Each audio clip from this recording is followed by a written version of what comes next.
Hello, listeners. It is January 2020, and we're back. An incomplete history. We took a little bit of a break. Hilary and I are both active educators at universities, and the end of the fall quarter or semester is a lot of grading and gnashing of teeth and litigation involving grades and performance or lack thereof.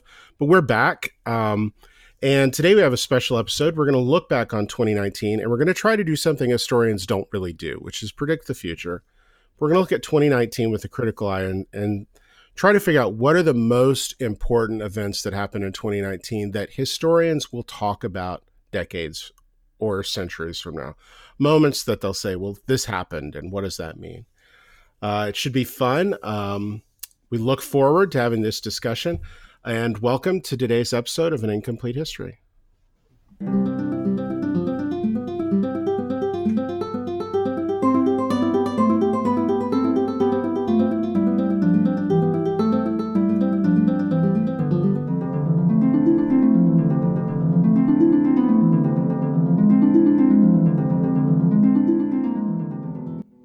Hello and welcome to An Incomplete History. I'm Hilary. And I'm Geoff. We're your hosts for this weekly history podcast. So it's 2020. Yeah, I can't believe it. I've been having to write the date a couple of times on things, and I haven't messed up yet, but I mean, I really do think about it every time I write it, and I go, oh my gosh, it's 2020. 2020. Yeah. Who would have thought? Who would have thought that after 2019, 2020 would come? I know, right? Totally unexpected. I mean, we're pretty funny about like periodization. It's kind of one thing about historians. The public's obsessed with these things. Historians, we kind of like cringe a little bit at it, right? Yeah, because I don't think that there's any one year that's more important than the other or the passing of time, right? I mean, you're right. It is. It's just kind of silly, but it is how we mark things. So. But if people think it's important, could it therefore be important? If it gets culturally ascribed meaning? Well, yeah, and we end up setting things by year, right? So right now we're in an election year, and right, so 2020 is important, and it is important this year has passed, and most certainly it's important. Well, think about Y2K, 20 years ago. And we thought the world was going to end. We did. We thought planes were going to fall out of the sky. We thought the banking system would collapse. It'd be chaos. Cats and dogs living together. Well, we thought the internet was going to collapse, right? Because the computer wasn't going to know how to switch to the next year. Right. Well, and we also thought all our home computers would collapse, and anything that was kind of run by computers, which, in 2000, increasingly people were fearful of everything being run by these computers that had this fatal flaw. Spoiler alert, nothing happened. Well, I think we unplugged our computer at home. When I was a kid, I think my parents, they had listened to the local news and they said you have to unplug the computer and the modem and the dial-up or whatever it was at the time. And I think that we did. I think we unplugged everything. And when we plugged it back in, I think we were a little scared. Oh, I mean, that's funny because we didn't care. It was like, I knew it wasn't going to be a big deal. I had worked with, this was back when I was in New York. IT guys, and they would be like, no, it's like some older systems aren't going to do well, but anything we rely on is going to do just fine. But I mean, culturally, it was an important thing. And I think 2020, I already see people posting things on social media that, I think we're going to have a lot of corrective work to do this year about what the 1920s were like, because people are looking back 100 years ago looking, well, the 1920s were like this, therefore maybe the 2020s will be like this. Roaring. It's like, well, the roaring 20s. I mean, it's amazing how good people think things were back then. Yeah. They think that it was like a giant party and everyone read The Great Gatsby one time in high school or didn't really read it, but understood that it was a party, and they knew it was in the 20s. And yeah, you're right. I mean, people do. But you know what? I like that energy. I like that positive energy. I do. I do like that. I think we have to be a wet blanket on some of that nostalgic thinking. That's your job. That's my job, is to be the wet blanket. Okay. Well, today we're doing something historians we had talked about right at the beginning. I think historians, we don't like to do counterfactuals and we don't like to talk about what ifs. This is neither of those things, but it's kind of another thing we don't like to do, which is kind of prognosticate the future, like talk about what people are going to be talking about in the future. And it's hard, right? It's hard to look at something that's just happened and decide, does this have a long-term historical relevance or not? And so Hillary and I discussed doing this, and we've both come with kind of a list of things we think may be historically relevant in the long term, either for U.S. history or global history, or kind of alien explorers as they reconstruct the history of the Earth or something. I don't know. What do you think? Well, what I think is interesting, because I like the opportunity to do something like this and discuss what we think is important in the year. But what I always laugh about is people always say things like, "Oh, I wonder what historians of the future will say about this," and they'll be talking about a major news story or something. It's like, well, there are historians right now, and we can comment on things and talk about Mm-hmm. trends. And I think that we're not brought into the conversation enough to discuss thematic trends of current events. Right. Right. It is kind of odd, right? That they ignore that there are historians Right. around them. But I mean, we are kind of professionally trained that this is something we're a little squeamish about, right? I mean, when I teach U.S. history, especially when we get up past the Vietnam War, I start to get very antsy Yeah, I call it about it. journalism. Yeah, I mean, personally for me, I just feel recently we've gotten to the point we can, as historians, discuss the Vietnam War because there's been enough separation. But even then, We it's a still little haven't close. felt all the repercussions, and there's still Right. things that are unraveling as a result of that conflict. And I mean, we can see that right now. But it is uncomfortable to talk about things and say, well, what is the impact when we're just not quite sure yet? And we still, I mean, there are people who are alive who fought in the war, many people, right? Right. And they're struggling right now with healthcare and post traumatic stress disorder and homelessness, drug addiction, some of them. And Homelessness, particularly, right? particularly, I and mean, so that's one of the major repercussions. But it's like this is a current event that's a result of a historical event of being the war, and so it is tough to really flesh out all the complexities of the impact of that conflict on our society. right, right. Well, so let's. I mean, I know people are going to get upset if I don't ask. What's the weather like there? Oh, it's beautiful, sunny, nice day. Went to the park all morning. It's nice. It's pretty nice here Good. too. It's like high Good. 60s, clear skies, no Mhm. wind. Yeah, it's a nice little breather from our inundation of rain we've been getting. But Same, same. We've been so let's, soaked. yeah, yeah, yep. So let's jump into it. Let's talk about the elephant in the room first. Hmm. Um, so impeachment. It happened. Um, Remember, I said it would happen before Christmas. it happened. Remember, I said, It happened. You were yeah, right. You were right. I mean, there are some twists that have happened that I don't think we anticipated, like Nancy Pelosi not sending the articles to the Senate yet. I was surprised that happened. But I mean, let's make one thing clear: Donald Trump has been impeached. yes, Um, Full stop. Go back to our impeachment episode if you want a kind of a deeper history of this, but he has been impeached.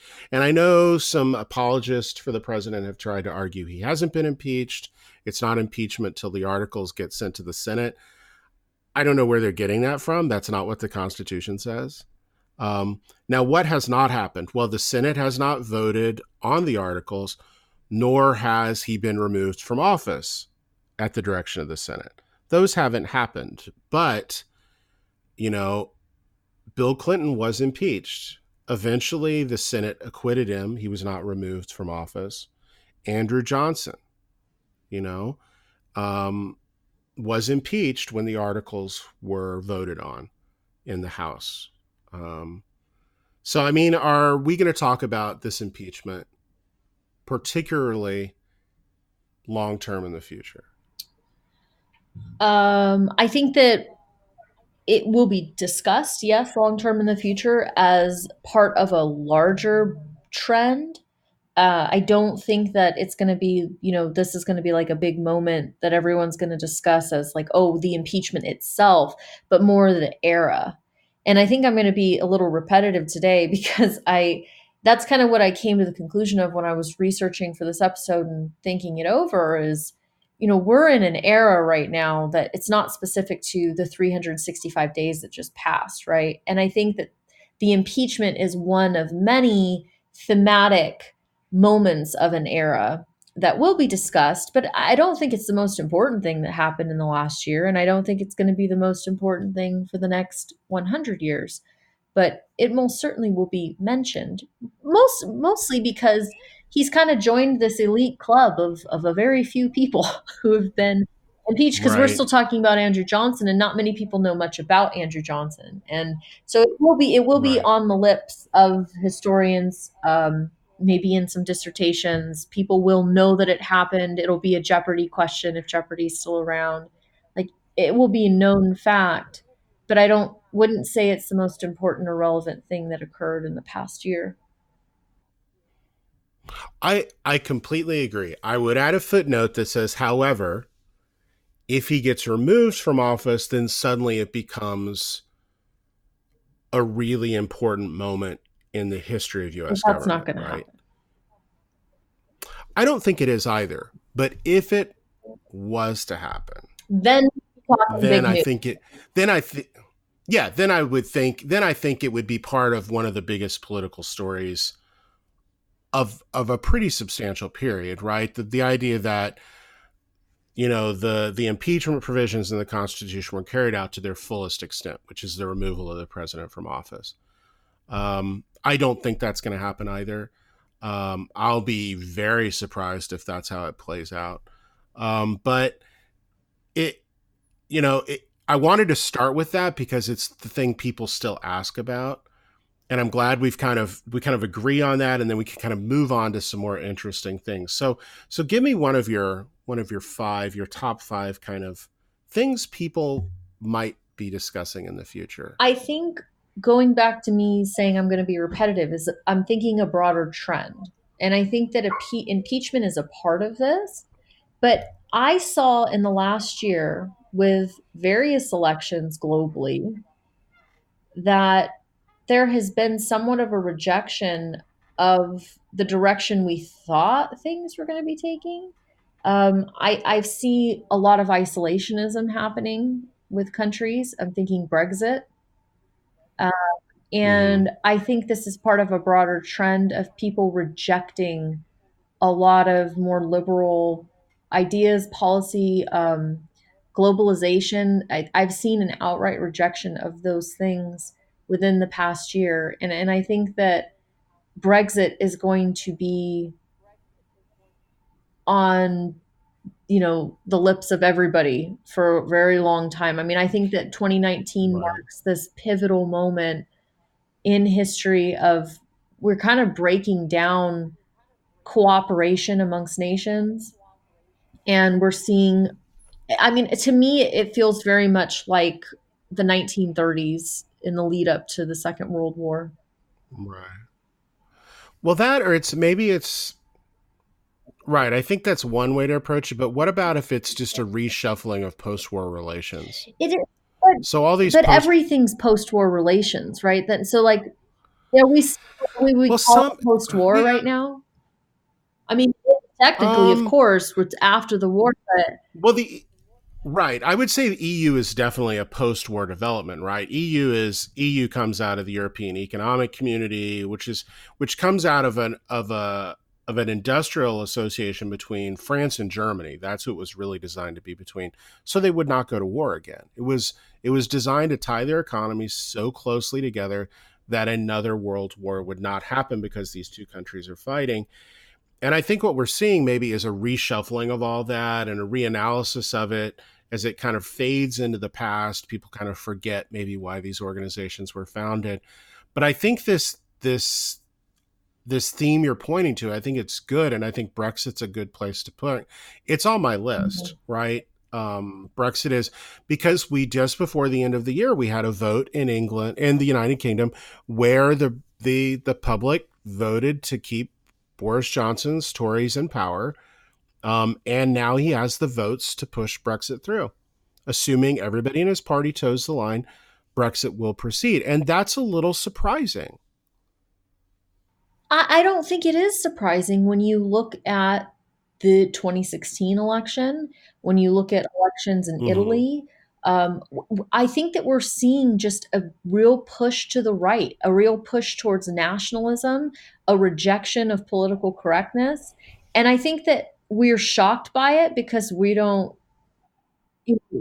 shocked by it on a personal level, but I don't think that I don't think it was that surprising at all. And I remember when the first Brexit vote happened, and it happened the same election year that Donald Trump was elected, right? So this has been going on for a while. That's another thing. It's part of an era. But when that first vote happened, and I think it was in the summer or something, I said, you know, Donald Trump's going to be elected to be president, right? Right. I mean, I think it is part of a broader trend. I would say this. So Brexit, if you've I mean, there's a couple of things to unpack here. If you look at who voted to keep the Tories in power, who voted for Labour, who's for Brexit, who's against Brexit, it's very um, age is a really good indicator of where people stand on this, right? So the older the population is, the more likely they're to vote for Brexit and for the Tories, and the younger the population, the more likely they were to vote for Labour and to But reject they have the Brexit. same problem that we do, And is where their voting population, more older folks vote than younger, right? right, right, right. I mean, Brexit's interesting because I know we joked, and I joked with colleagues when it looked like Brexit would never actually really happen, but it would always kind of be in the background, that it would become a British national Yeah. holiday, right?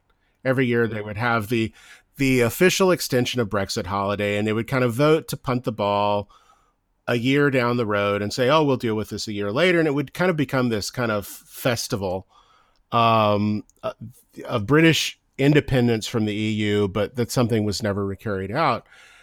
But I think you're right. I think it is this kind of nationalist moment, this kind of rejection of globalism and all these things. And I would point listeners to, I'll put in the show notes the link for this. I saw a really interesting interview with Lech Walesa the other day. So Lech Walesa was the leader of the um, Solidarity, which was a union in Poland, and Solidarity was really at the forefront of tearing down communist regimes in Eastern Europe. And Walesa, he won the Nobel Peace Prize. He won a lot of other awards. He is of the opinion that the EU should just be dissolved. Hmm. He said it should just be dissolved, which surprised me. And then he goes on and he said, in its place, then we need to build a new one where everybody who's part of it is part of the conversation about what we put into it. I mean, he says one of the biggest problems with the EU is it grew rapidly, and brought in a lot of countries that weren't part of the initial negotiations of what it would be. And, he specifically called out Poland, Hungary, as these places where you've got increasingly right wing leaders. And he said, we have to reject this. And, he said, we have to reject nationalism. We have to reject isolationism. We have to reject tribalism. We have to reject these old things because it's not going to help us in the future.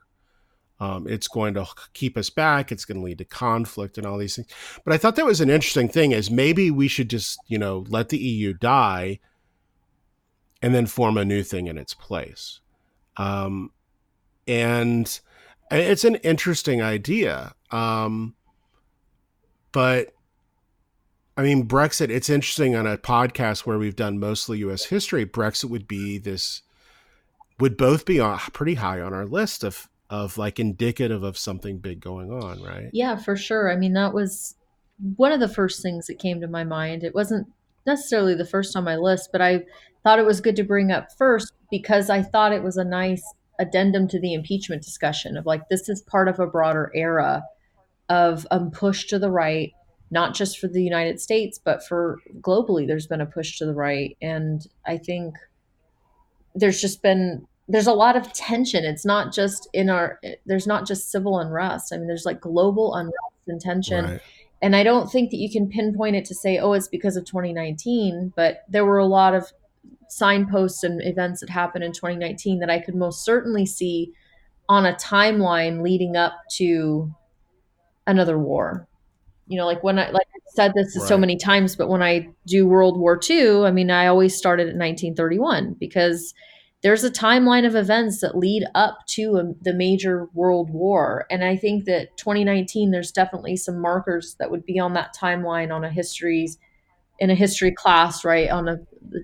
There's no chalkboards anymore, but on the whiteboard or something, you're Right. drawing out a timeline. I could see there's some major moments in this year that would be on that timeline. Right. Well, I mean, I think another thing that ended up on my list that's related to this is the U.S. moved to remove itself from the Intermediate Range Nuclear Forces Treaty this year. Yes. And as someone who was in high school in the late 80s or the mid 80s and remembers when this treaty was signed, this is kind of chilling to me. So this is a treaty that was signed in 1987. Mikhail Gorbachev and Ronald Reagan signed it, went into effect in 88, and it really dialed down the heat of the Cold War, right? The Cold War was, a lot of people don't realize this, but the mid 80s was a really dire time for US Soviet relations. And these intermediate range nuclear forces, these weapons were developed that would only give about a 5-minute warning um, in Europe if they were launched. And this terrified people. And there was kind of a discussion of what should you do? Should we kind of do this, do an arms race? There were initial negotiations that took place in the early 80s. And then you had all these protests that take place across Europe throughout the 80s. And finally, from 1985 to 1987, negotiations are restarted.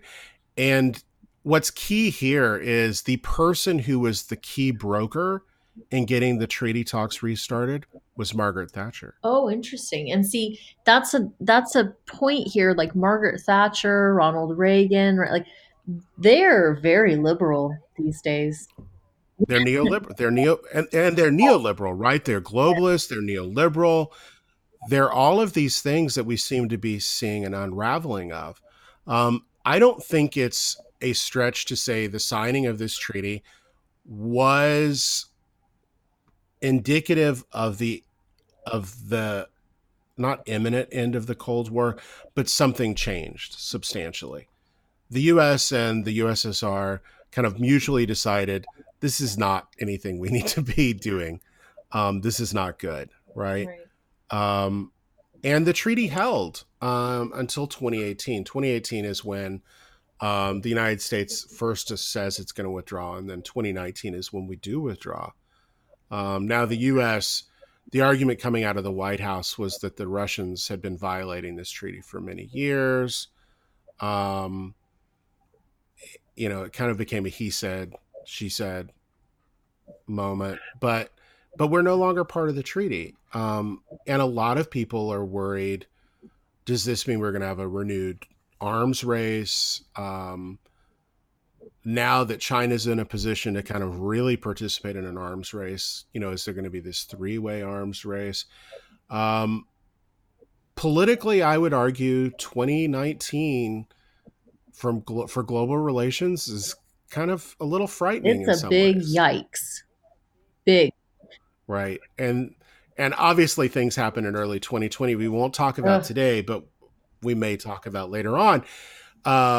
There's a funny meme going around with Joey from Friends. you seen it? There's a lot of World War III Where memes he's out like, right now. where he's like, I can't wait for 2019 to end, and then it's like, first day or third day of 2020, World Yeah. War III. Um, but yeah, I think the U.S. and the world, the international relations, kind of a dialing back of global engagement, a rejection of neoliberal policies, a rejection of things that have really colored the way the last 3 decades have played out, are being dismantled. And maybe this is 2019. Maybe does become the year people look at it and say, "Look, this is when it kind of reached a crescendo." Yeah, yeah. Um, I think it kind of, I hope that was the crescendo. I don't know. I mean, they could get worse. I mean, maybe it's I just the think it is. Yeah, prelude. Maybe I it's think the we've prelude. just got like, yeah, It's just a taste it's of scary. things to come. Well, so guess what my number one What's your thing number one is? thing? Just guess. You know I me. know you. Topic wise, it doesn't have to be a specific event, just a general topic. Something to do with the military? I don't know. Well, so we'll circle back to this, but Merriam-Webster's word of the year was they, and we'll talk about that later. But Oxford Dictionary's word of the year was not actually a word, but a phrase: climate Climate emergency. emergency. That's on my list. Climate emergency, yeah, and I think it's interesting. So Oxford, Merriam-Webster doesn't really give a methodology for how they discuss it. Oxford gives like this great methodology, and they track how often the word's been mentioned and things like that. And this has become a ubiquitous phrase for 2019.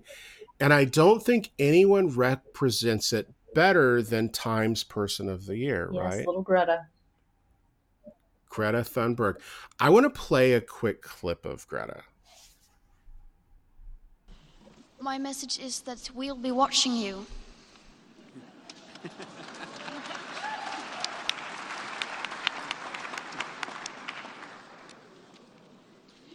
This is all wrong.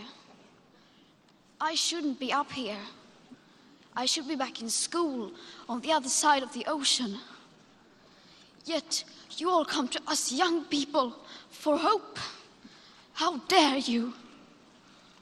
You have stolen my dreams and my childhood with your empty words, and yet I'm one of the lucky ones. People are suffering, people are dying, entire ecosystems are collapsing. We are in the beginning of a mass extinction, and all you can talk about is money and fairy tales of eternal economic growth. How dare you? So that was her 2019 September 23rd address at the UN. This is kind of what gets her the Time Person of the Year award, right? Yeah, and that was the number one thing on my list. Not her specifically, but It's just in, this to me, this year has been the moment of we're like, oh wow, climate change. it's Oh wow, real. it's real. Yeah, I mean it, and it's. I'm not even Um, trying to make light of it or joke. I mean, I'm making light of the fact that we have ignored this for so long. And I mean, poor Al Gore was ringing the emergency bell 20 years ago and nobody's listened. I mean, I think this is the first year that people are like, right. wow, things aren't right. And I mean, even people I talk to who I've, kind of considered to be more like conservative or who have not been interested in environmental um, impacts or anything like that, even they have been like, wow, things just are kind of different now, whole state's on fire these Yeah, days, and like people are really starting to yeah, notice because their lives are finally being inconvenienced by it, whereas other people have been impacted by it for a much longer time. But yeah, this is the moment, and this, yeah. right.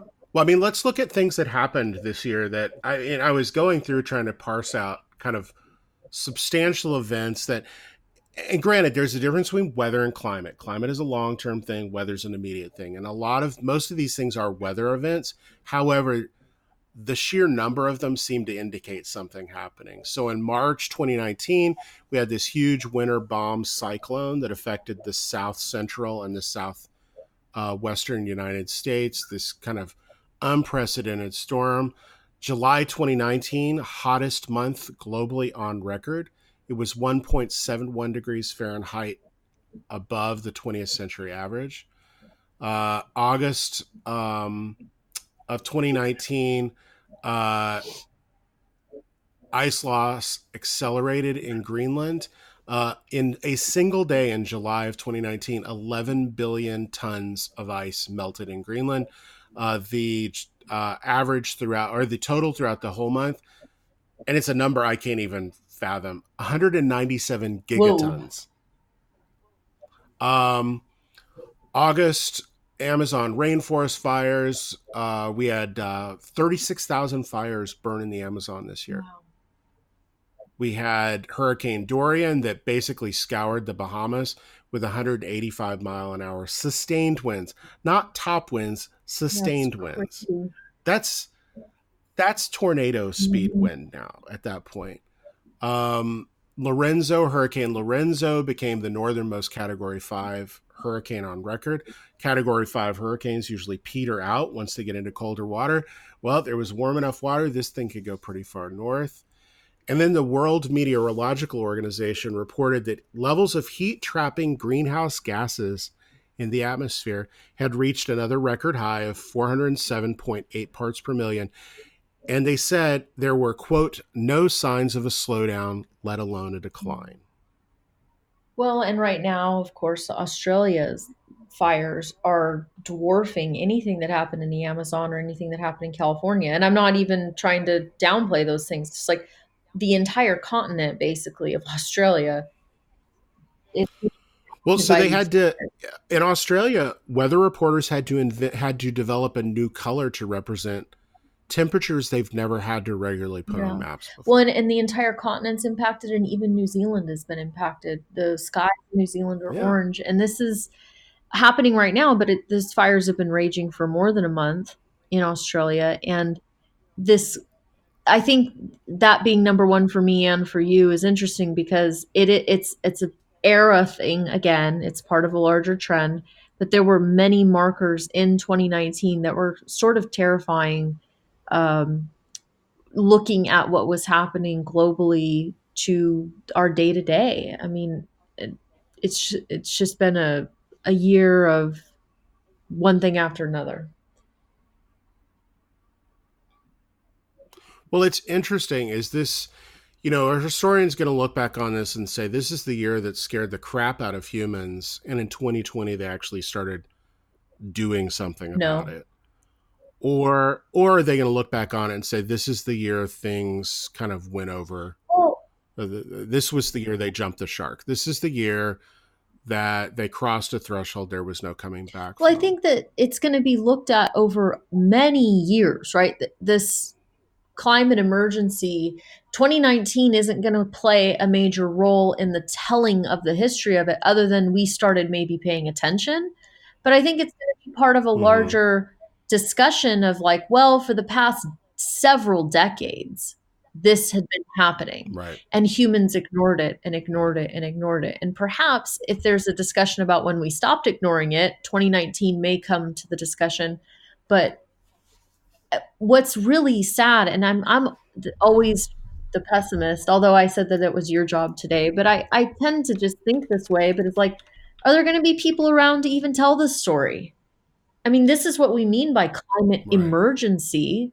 And this is what her speech was at the UN, Greta Thunberg, is that entire ecosystems are dying, right? I mean, and it's the truth. I don't know. I've read several articles, and I hate the clickbait kind of thing, but several articles came out in 2019 saying it's irreversible at this point. It's irreversible. And so what does that mean for humanity? Well, let me be the positive, the optimist here briefly. So in the 1980s, in 1982, NASA discovered this massive ozone hole over Antarctica. And research was done to figure out why this happened. And it turns out it was caused by halocarbon refrigerants, solvents, propellants, and chlorofluorocarbons. So all the hairspray people had been using in the 70s and 60s was I'm being a little glib here, kind of caused this massive hole in the ozone. And ozone is really critical because it helps shield the Earth from some really awful cosmic rays. Um, and there was a general panic. And I remember, once the hole was discovered, everybody started worrying about what's going to happen because, the ozone layer prevents UV, kind of the worst of the ultraviolet light, for coming in. And if our entire ozone layer collapsed globally, we'd all get skin cancer or sunburn or cataracts. It would just be awful. Um, Not to mention what it would do to plants and animals. And in 1987, they created this Montreal protocol that banned the production of CFCs, halons, and other ozone depleting chemicals. So 1987, they record this. Now, the ban comes into effect in 89. By the mid 90s, the hole stops growing. And by the early 2000s, Hairspray went out. the hole starts shrinking. And now NASA scientists predict that by 2075, unless we reintroduce these substances, the ozone hole will be back to pre-1980 levels. And in fact, this last year, 2019, the ozone hole is at its smallest level ever since it was discovered in 1982. So the hole is smaller than when it was discovered. And I think that's a hope. That's a sign of hope, right? That humans can actually see something and figure out this is a problem. How do we globally come to some agreement about what to do with it, and how do we do it? I think it's a sign for But hope. here's the problem, and here's pessimist me. We've discussed this prior to talking about the climate emergency, is that globally there's been a trend where we have been more nationalistic, trying to get away from treaties, trying to get away from global cooperation. There's been a pushback against that. Yeah. And now more than ever, we need to come together. But the United States is trying to get out of the Paris, Well, 2019. Not, 2019 is the year the United States tells them exactly. we're leaving. And we can't leave technically right until 2020, November 2020. It'll be 2020 we when said we can we're leave. leaving. But yeah, I mean, it's this thing of we have the best evidence we've ever had that we can actually do things to repair environmental damage.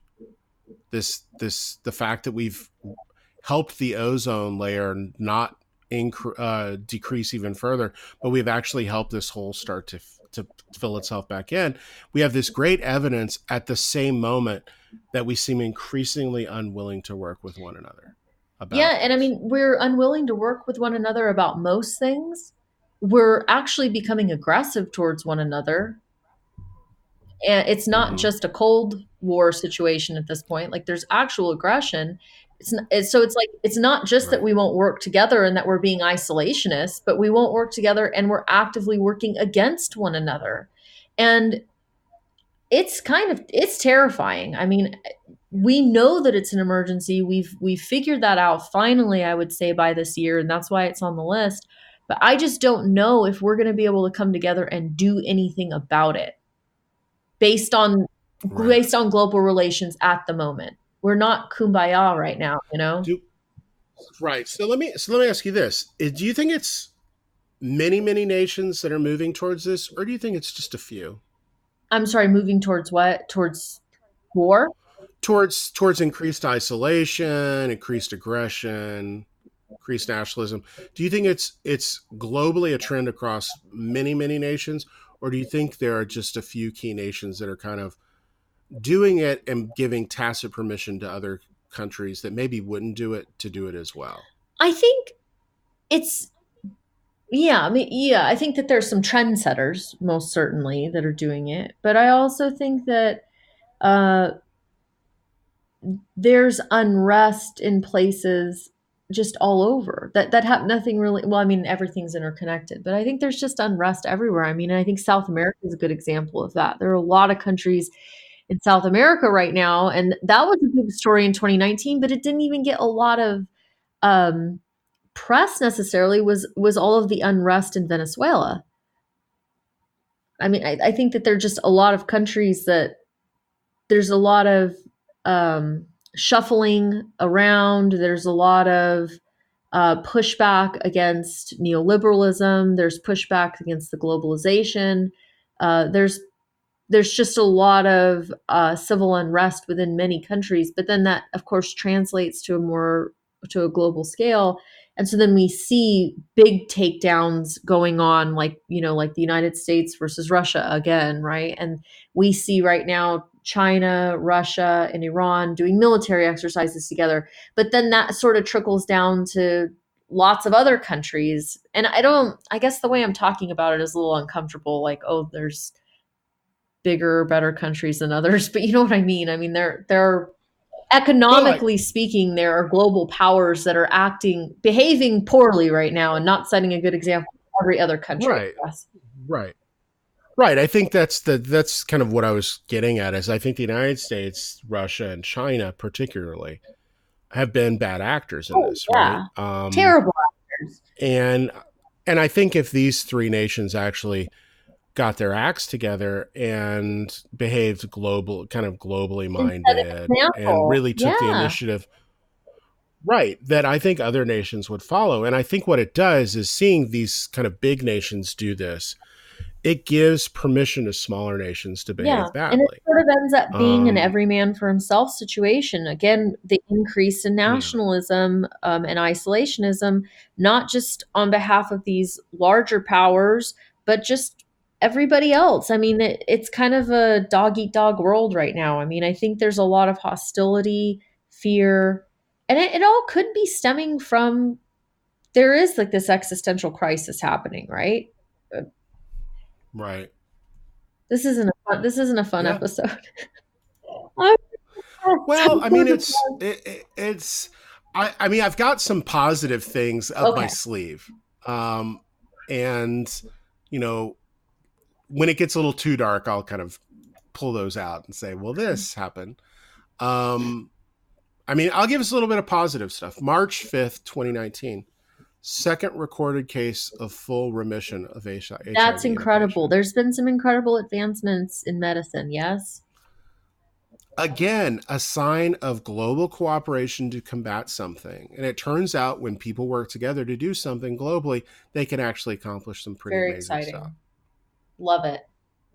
I mean, that's good news. That's Yeah, good it news. totally is. And that's good news for so many different epidemics or viruses or things that because that's another thing I'm scared of happening, right? Is like a oh Oh, a gosh, and that pandemic. was Yeah, in 1920. Oh my gosh. Anyway, um but yeah, that's a great yep, example. And sure medicine is was. always one of those things. I'd like to have an episode one day where we talk about exchange of ideas in the medical community during the Revolutionary War, because that was like a really big Oh, thing, yeah. right? Where there's a lot of, Hmm. of course, fighting between the United States and Great Britain, but there was still exchange of ideas, medical ideas, and that is one thing is the medical community, the doesn't work with borders necessarily. And oftentimes academics don't either. And when you see that large scale cooperation, that can actually help everyday people on the ground, right? That well, the medical community still continues to work together. And I hope that stays. I hope that is a trend. I hope that we do continue to work toward combating these illnesses. And that's a good one. I love it. Right. Yeah, it's a good one. So give me something else on your list. Well, I don't have any good ones. Well, no, give us a bad one. Okay, so I don't, let's see, I had the climate, I had the impeachment, Brexit, the fires. Uh, I think that was my list. I think we went through my list already. Well, Okay. Well, let me add one up there, and I hope this doesn't get us awful comments because I do want to talk about it. June 2019, Hong Kong starts to experience these massive protests due to the these are anti extradition bill protests, yes. right? Um, and these protests have persisted and are still When going on. that's all part of the Um, larger trend of what we've been discussing, or the unrest. well, Yes, yes, it's definitely unrest, but it's different, right? There's something different. This isn't.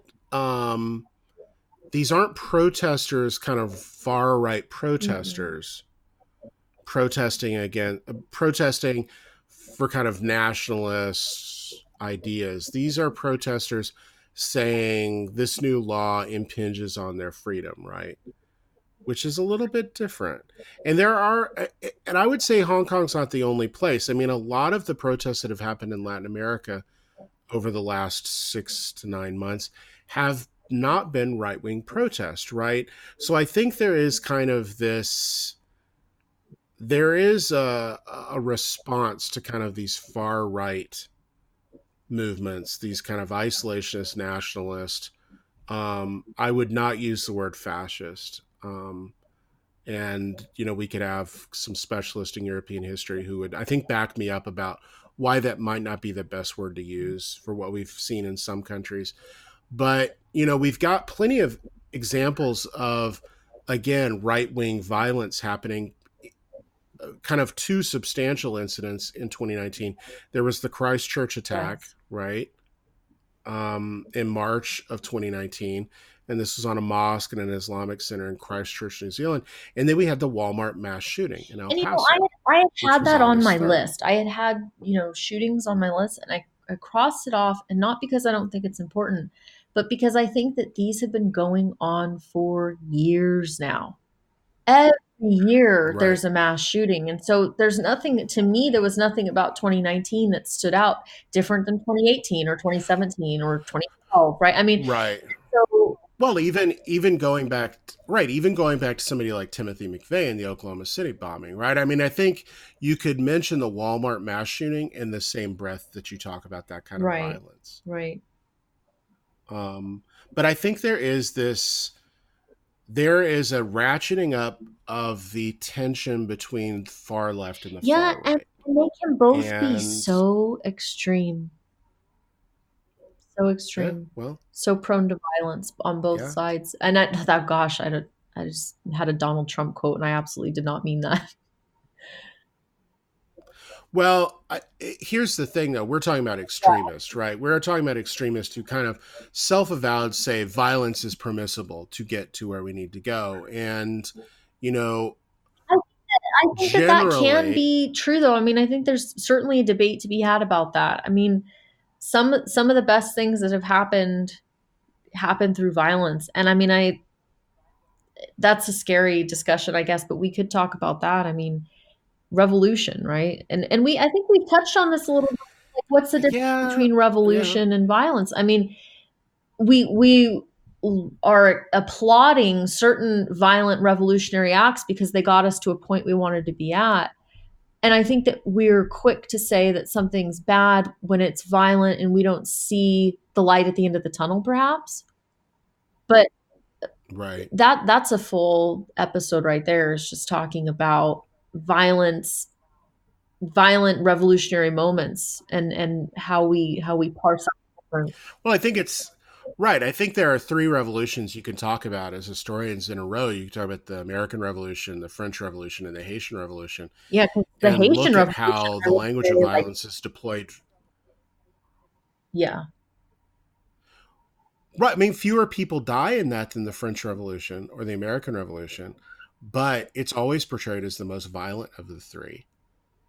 And I think that's indicative of where we draw the lines of what violence is and what isn't. Hmm. Um, It's drawn on what a else did binary I have? too, racial binary also. I mean, really. Right.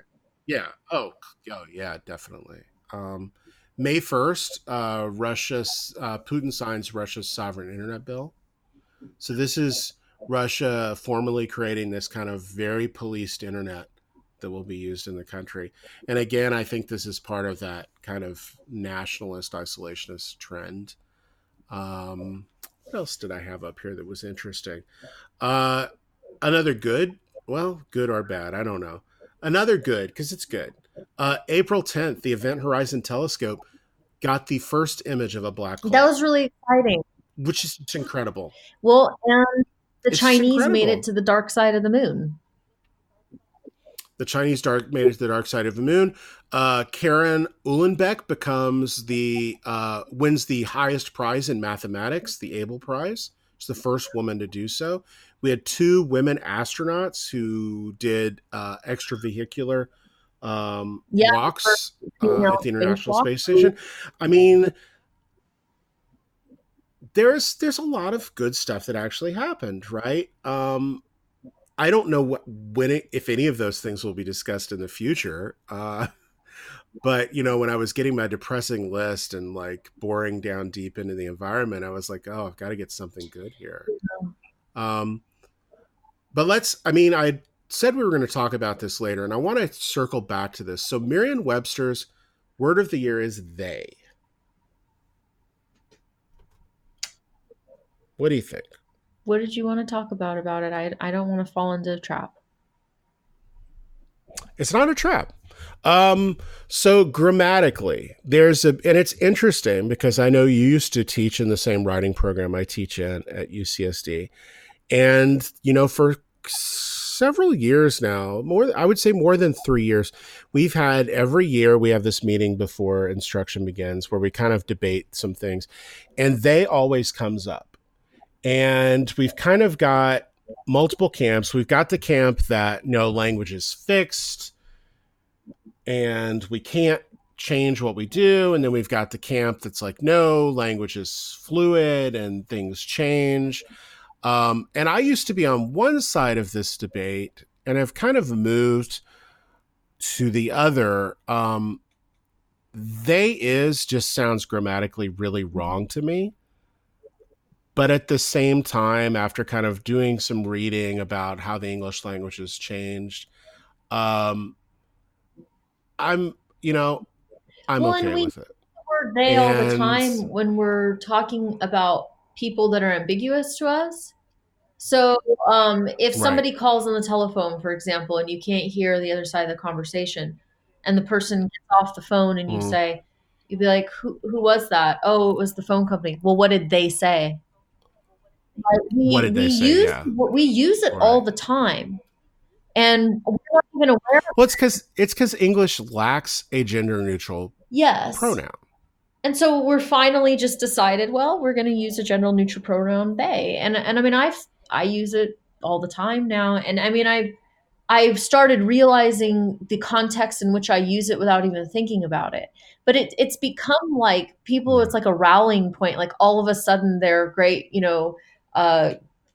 they're study grammar all of a sudden everybody thinks they do. And they're like, well, that's not grammatically correct. It's like, I've seen you use the wrong there about 19 times in the past year. And suddenly you're upset about they.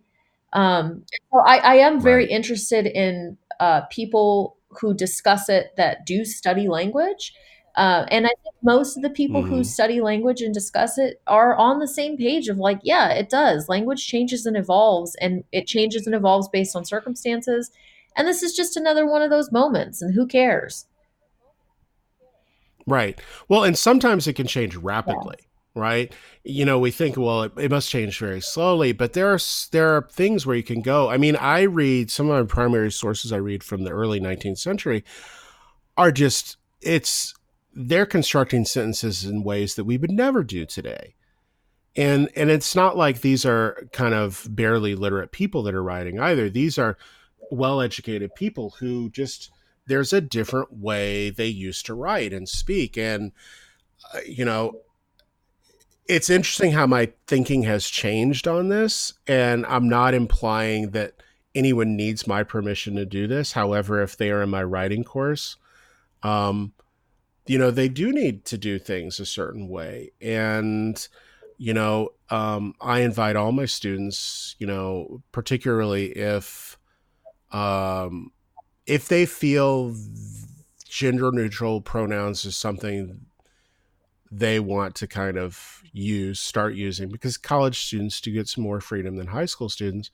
I welcome them to come have conversations about it. We can talk about it. We can talk about, why does English lack a gender neutral pronoun? How did that happen? And what kind of can we do to fix that? My only guideline I give my students is if you're going to use they to refer to a singular person, you need to conjugate the verb in the singular. You need to make sure you conjugate those verbs singular. Don't conjugate them plural. And I said, I'm fine with that. I just want to see that you're kind of consciously doing stuff. I don't think that's anything that's going to be debated in the future. They're not going to be like, oh, 2019, Merriam-Webster said they was the word of the year. That's when kind of things changed. But I just thought it was an interesting kind of thing because I part of me feels Merriam-Webster's really late to this party. Yeah, it's like, oh, they're late to the woke party. Like they woke up late. Yeah. It's like, I'm glad you decided this was the word of the year, but I mean, I think Oxford hit the nail much more on the head when they said climate emergency than they. But yeah, I mean, I think this was an interesting conversation, and it's, I know we only had a couple of themes that kind of really came out of this, but I think, it shows the difficulty in trying to analyze contemporary historical events and try to figure out what's the long-term relevance. Well, and one thing I'd like to say, because I kept going back and forth on making a list and not making a list and all that, is I would ask anybody who's listening, or to you, Geoff, too, it's just like, tell me 5 interesting things that happened in 1819. And then I can ask you 5 interesting things that happened in 1919. And I know because we did an episode on 1919. And if anybody listened, they could do that. But typically, we can't pinpoint a specific year and say, oh, these 5 things or these 10 things or whatever happened in that specific year. Because although we think that years are important and they mark time, and of course they have their importance, like, we don't really pinpoint things. I mean, there are very few events in history that people can always say the year that it happened. The Panic of 1819. Yeah, well, and we know, of course, right? But name 4 other things, right? Like, we know like 1776 is important, and we know, September 11th happened in 2001, even though one of my students said it happened in 2006, and that has always blown my mind. Typically we know specific years for really pivotal events, but we don't really look. And so I think that it was a great conversation today, but more so about talking about the trends. And that's what we ended up doing. And that's what historians do. We talk about trends, we talk about eras, we talk about we talk about events to talk about broader changes. Yes. So I think that we did exactly what historians will do. Yeah. Well, I kind of want to end today's episode by thanking all our listeners for listening to us since we started the podcast back at the beginning of October. We are back from our break now. Look for new episodes every week. We are going to be investigating the 1920s here, at least, some topics related to that over the next kind of several months. Always drop us a comment on our website, or if you're listening to us via Apple Podcast, give us a review, give us a rating. We love to hear from our listeners. We now have listeners in Japan, Australia, New Zealand, South Korea. So we have some increased global presence. We also have some listeners in Germany. I'd like to thank all of them for listening as we close in on 3,000 unique listeners every week to our episodes. Also, if you have suggestions for episodes, we'd love to hear those. I know a listener of ours in Delaware, she wants us to do an episode on secret college societies. We are working on that. We're going to discuss maybe the history of fraternities and sororities in college, secret societies on college campuses. That's a little heavy research for both of us because neither of us are really specialists in that. So we're having to kind of do some research on that. But thank you for joining us this week. And I want to end with a little song clip from somebody we lost in 2019. They do these kind of people we lost episodes, and I'm trying to butter Hilary up to do some music episodes. This song is from The Cars, and it's called Touch and Go. Rick Ocasek died this year. This song's from 1980. And, I love new wave music. And this is kind of indicative of this. And what's really great about this song is in John Lennon's last interview before he was killed, this was an interview he gave on December 8th, 1980. He actually praised the song and said, compared it to his own work. And he said, I think the Cars Touch and Go is right out of the 50s. A lot of it is 50s stuff, but with 80s styling.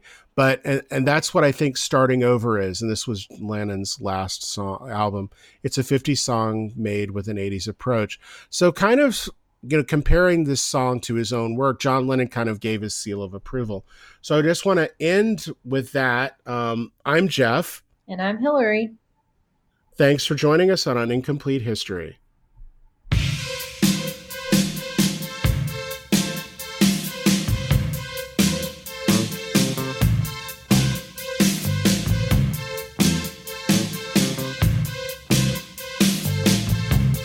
Hola.